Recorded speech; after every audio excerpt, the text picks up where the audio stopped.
পারে তোমার গায়ে চাদর দিয়ে হয়তো বলতে পারে এই মানুষটাকে মানুষ করা আমার সাধ্য নয়। ভর দিয়ে তার কাঁধে হাতে ঘরের দিকে যেতে যেতে তুমিও তখন ভাববে মনে, আবার যদি জন্ম পাই, আবার যদি বিয়ে করে বেলতলাতে আবার যাই, ফাটুক মাথা, তবু আমি শিক্ষাগুরু তোমাকেই চাই।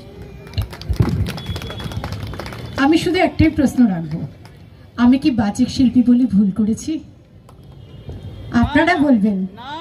না, আমাদের অভিশ্যামলদা রয়েছেন, আমাদের মালদা জেলার স্বনামধন্য বাচিক শিল্পী, তিনি কি বলবেন? আরেকটা জিনিস মনে করে দেখো যে তিনি একা কাগজ ছাড়াই কিন্তু বলে গেলেন। আচ্ছা, যাই হোক, সময় আমাদের অতিক্রান্ত হচ্ছে, আমাদের পরপর করে অনুষ্ঠান আমি মঞ্চে ডেকে নেব। হাততালি চেয়ে নেব।